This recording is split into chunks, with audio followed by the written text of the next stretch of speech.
Bonjour mes frères, bonjour mes sœurs. Que le Seigneur vous encourage et vous fortifie. J'aimerais lire avec vous Jean 19, verset 23. Après avoir crucifié Jésus, les soldats prirent les vêtements, ses vêtements, et en firent 4 parts, une pour chaque soldat. Ils prirent aussi sa tunique qui était sans couture, d'une seule pièce, depuis le haut jusqu'en bas. Ils se dirent entre eux, ne la déchirons pas, mais tirons au sort pour savoir à qui elle sera. C'est ainsi que s'accomplit cette parole de l'Écriture. Ils se sont partagés mes vêtements et ils ont tiré au sort mon habit.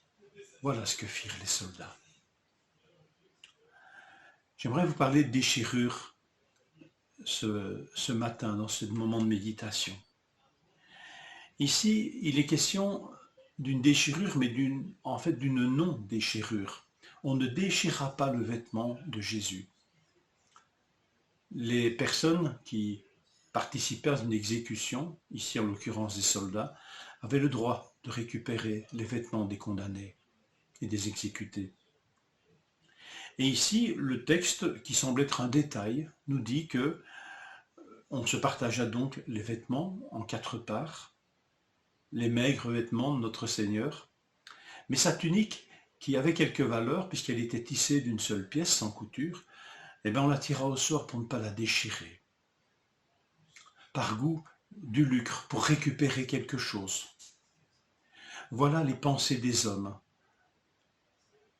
Et ils ne déchirèrent pas sa tunique. Non pas par respect pour le Seigneur, bien sûr, mais encore une fois pour récupérer quelque argent. Voilà ce que firent les soldats, nous dit l'apôtre. Au travers de ces soldats, nous pouvons voir tous les hommes, souvent préoccupés de récupérer quelque chose, même dans les circonstances les plus dramatiques. C'est triste, n'est-ce pas? C'est triste de parfois de voir notre cœur, à quoi nous sommes préoccupés.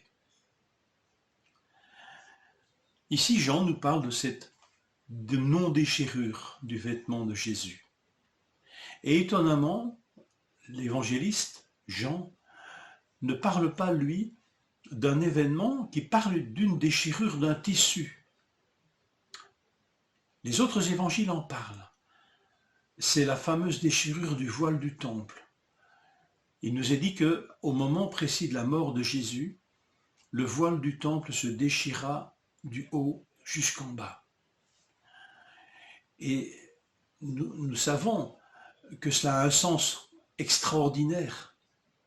Ce voile qui symbolisait la séparation entre Dieu et l'homme, la non-possibilité d'un accès de l'homme à Dieu, ce voile qui séparerait l'homme de la présence de Dieu, se déchire, et de haut en bas.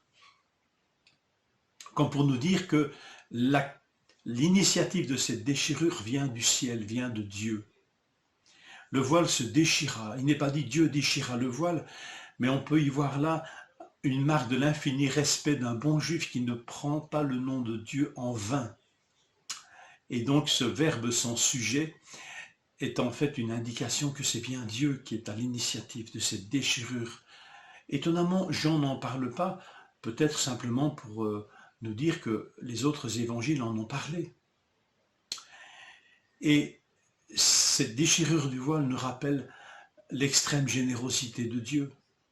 Lui ne s'est pas mis en souci de la valeur de ce tissu, mais il a voulu nous montrer que l'accès à sa présence était possible, et uniquement possible, parce que son Fils donne sa vie pour nos péchés.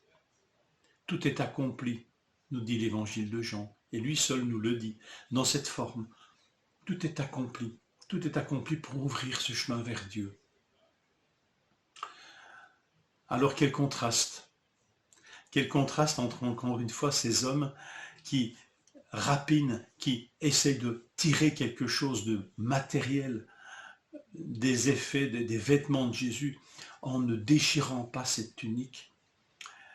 Et quel contraste entre notre Seigneur, notre Dieu, qui déchire, lui, ce voile, prestigieux, remarquable, mais qui le déchire de haut en bas pour nous signifier que l'accès à lui est ouvert. Quel contraste entre les préoccupations de Dieu et des hommes en cet instant même où son Fils donne sa vie. Que nous puissions louer le Seigneur de ce qu'il veut nous réconcilier avec lui. Et c'est urgent de le faire. C'est urgent de se mettre du côté de Dieu et de ne pas rester de ce côté des hommes pécheurs qui finalement, dans les moments les plus extraordinaires, sont souvent penchés sur des choses bien matérielles et bien insignifiantes. Comme ici, ne pas déchirer cette tunique afin d'en récolter quelques sous. Béni soit Dieu de ce que lui nous se préoccupe, des vraies valeurs, et notre vie éternelle, en est une qui a un prix incalculable à ses yeux. Que le Seigneur nous fortifie et nous bénisse et nous pousse dans les bras de ce Dieu extraordinaire.